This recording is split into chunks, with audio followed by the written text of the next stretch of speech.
As one of the big three clans, the Zenin Clan are one of the strongest groups of sorcerers in the modern era. And as Maki vs the Zenin Clan is right around the corner in the anime, I think this is the perfect time to rank the Zenin from weakest to strongest, which is the topic of today's video. Every named member of the Zenin Clan will be ranked at the peak of their power, and as a disclaimer, there will be spoilers for parts of the Jujutsu Kaisen manga that the anime hasn't adapted yet. Starting off, at last place we have Nobuaki, the leader of the Kukuru unit. Every male Zenin that is born without a curse technique is required to join the Kukuru unit and train every day to get stronger. Even though being the leader of this unit may sound impressive, all Nobuaki does in the massacre is swing his sword at Maki a single time, which he casually blocks before taking him out. Unfortunately, this is the chapter Nobuaki was introduced in, so this single sword attack is the only feat he has in the entire manga, forcing me to put him in last place.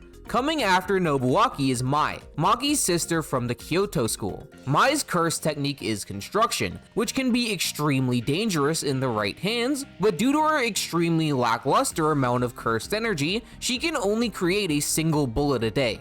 This is likely why Mai never got past grade 3, because even though Naobito, the head of the clan, said he's going to make things harder for her when Maki leaves, I don't see why Naobito would let her go up a grade and then stop her promotion, rather than just keeping her as a grade 4 like he did to Maki. So, given that Mai successfully became a grade 3 sorcerer, it's likely that there wasn't any interference by the Zenin clan and she was primarily held back by her own lack of ability. This means that Mai is probably weaker than the average grade 2, but there is still a bit of a silver lining to her because Mai also likes to use a sniper rifle, which Kenjaku even compliments as an effective method of dealing with sorcerers. So I will say that despite Mai being a grade 3, when she uses her sniper rifle, it's likely that she should be capable of contending with cursed spirits and curses of a higher grade, given that guns are still relevant enough for Kenjaku to acknowledge and characters like Toji to find useful. Although it still isn't enough to get Mai past the next Zenin on the list, which is Ranta.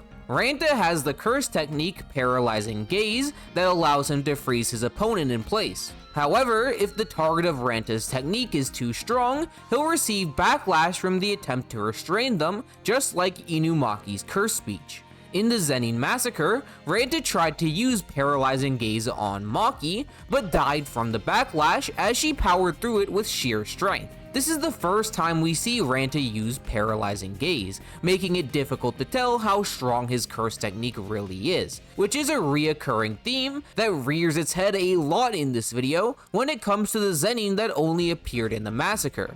That being said, I would still say that Ranta is stronger than Mai because he's a member of the Hei, a group that is stated to be composed of the strongest sorcerers in the Zenin clan and only accepts those recognized as possessing skills of semi-grade 1 or higher into their ranks. So, despite ironically having even worse feats than Mai, Ranta gets a free pass ahead of her by virtue of at least being a sorcerer on par with that of a semi-grade 1, as I already went over why she shouldn't be close to this level.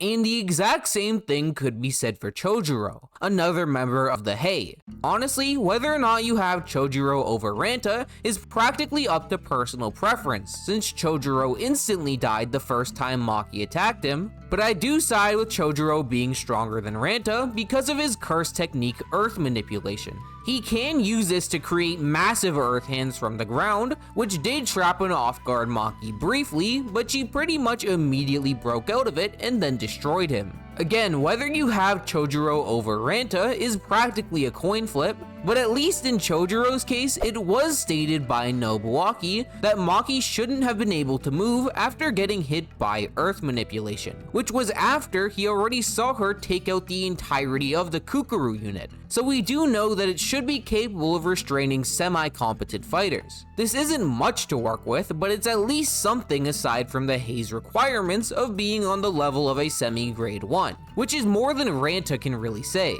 This next ranking isn't really up for debate though, because the next sorcerer is Jinichi, who, fun fact, is actually Toji's brother. Jinichi's curse technique is Missile Fist, which he briefly used against Maki when she was restrained by Ranta, but they did no actual damage, and when Maki broke free of Ranta's control, she beheaded him with ease. However, unlike Ranta and Chojuro, Jinichi is called a special grade 1 sorcerer when he's introduced, which might be confusing since it sounds an awful lot like the term special grade, but it's actually a completely different rank. Special grade 1 is a rank for those who are considered to be as strong as regular grade 1 sorcerers by Jujutsu High, despite not being affiliated with the organization. Since Ranta and Chojuro are only ever implied to be semi-grade 1 level due to being members of the Hei, the fact that the narrator goes out of its way to specify that Jinichi has the skill of a full-on grade 1 sorcerer during his introduction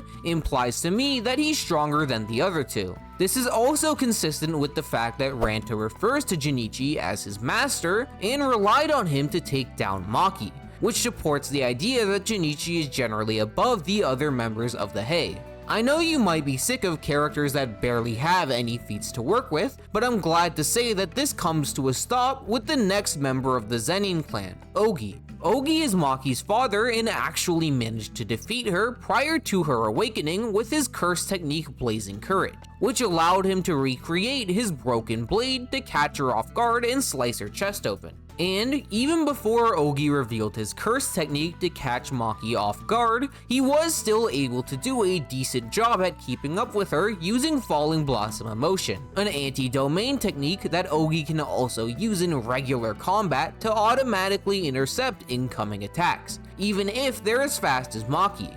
Keep in mind, we know that unawakened Maki is still really strong since she was recommended by Meimei and Toto to become a grade 1 sorcerer. So the fact that Ogi could fight her on somewhat even ground without using his curse technique should speak volumes about his skill. So, considering that Ogi is a special grade 1 just like Jinichi, but also has a better curse technique, a domain countermeasure, and actual feats to back up his rank, I think he should take this spot pretty easily. However, Ogi still pales in comparison to the sorcerer that would become the head of the Zenin Clan, Megumi. As I'm sure everyone watching this knows, Megumi's curse technique is the 10 Shadows, which allows him to summon a massive variety of Shikigami. And unlike the Zenin I've mentioned prior, Megumi has his own domain expansion called Chimera Shadow Garden. Admittedly, Megumi's domain is incomplete, which means that there are a couple catches to it, since he can only use Shadow Garden in an enclosed space, and unlike complete domains, it lacks a sure hit.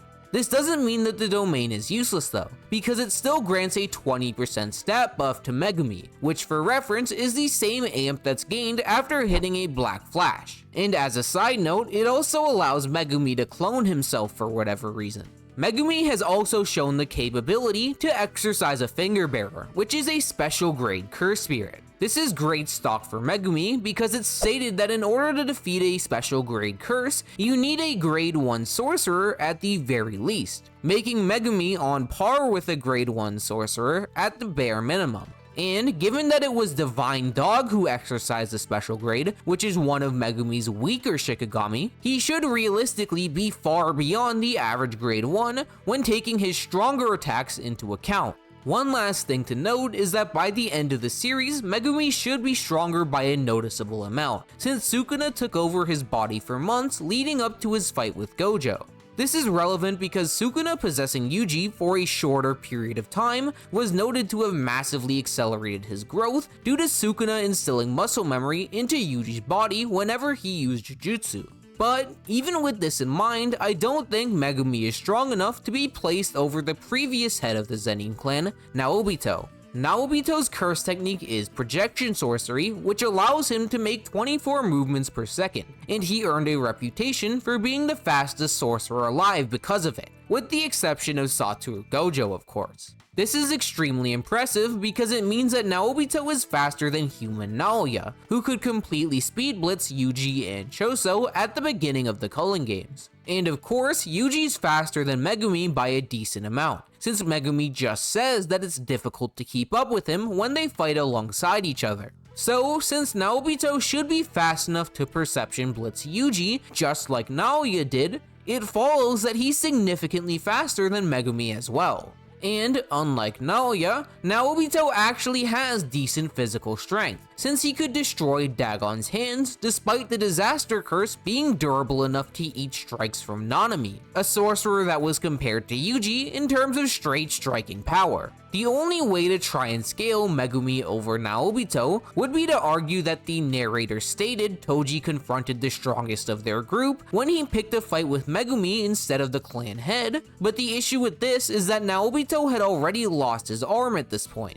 so he clearly wasn't at full power. Naobito losing his arm was also specifically mentioned by the narrator as a reason for why he slowed down later in the Shibuya incident, which does paint a pretty consistent picture that it's the main reason why Toji chose to fight Megumi instead. Following Naobito, we can finally get into the top 3 right after you hit the subscribe button, starting with his son Naoya. To be clear, I'm specifically talking about the version of Naoya that returned as a curse to exact revenge upon Maki. In terms of speed, cursed Naoya is stated to be Mach 3, which is very impressive as human Naoya is implied to only be Mach 1, since he's only stated to have surpassed subsonic speeds. Naobito should be faster than human Naoya as well, since he was stated to be the fastest sorcerer earlier in the series, but it's not like there's a number you can really put on it. So cursed Naoya would be quantifiably faster at least, since you can argue that he's 3 times faster than his human self.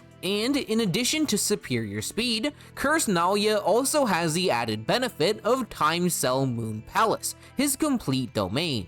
This domain sure hit applies the rules of projection sorcery to the cells of everyone within its barrier, which means that unless the target cells are moving exactly 24 times a second, they'll receive massive damage just from moving. This essentially means that no one caught in Naoya's domain is capable of moving unless they have their own domain to cancel out his sure hit or zero curse energy like Maki. So, given that Naoya is easily the fastest character up to this point in the ranking, as well as the only Zenin to have a complete domain with a sure hit, he undoubtedly claims a spot in the top 3. Pulling ahead of Naoya at second place is Maki. Considering that Maki literally beat Naoya, her placement above him should be self-explanatory. After awakening, Maki fully completed her heavenly restriction, which granted her unfathomable physical strength in exchange for having zero cursed energy. Her heavenly restriction also allowed Maki to sense cursed spirits even better than the average sorcerer and jump on air due to having heightened perception. The biggest downside to Maki's heavenly restriction is an inability to exercise curses since that requires cursed energy, but Maki makes up for this by wielding curse tools which have their own cursed energy that makes her capable of destroying curses. The first of Maki's cursed tools is Dragon Bone, a blade that builds up cursed energy on its own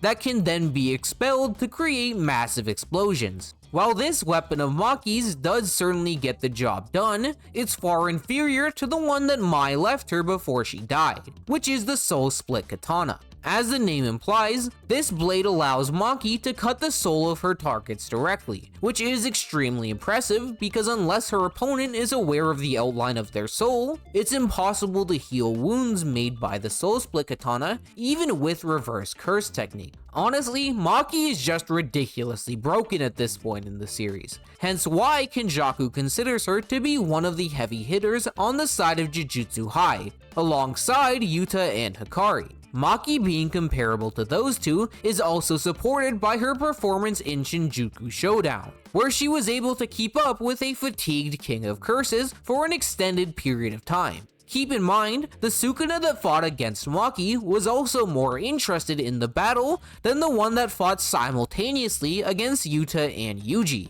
which is relevant because Urame implies that Sukuna's strength is heavily based on how invested he is in a battle. So, the fact that Sukuna was so interested in Maki's lack of cursed energy and felt like he personally had something to prove against her likely means that he was trying much harder than he did during most of Shinjuku Showdown. Yet it still took 2 black flashes from the King of Curses to permanently put her down. But I still don't have Maki above the first and likely most controversial placement of the entire video, which is Toji. Toji being ranked above Maki might sound ridiculous since they are literally stated to be equal to each other, but the reason why I have Toji above her by the slightest amount is because of the difference in their curse tool arsenal. For those that are unaware, Toji doesn't have access to Dragon Bone, but instead of that, he has one of the most broken curse tools in the entire series, which is the Inverted Spear of Heaven.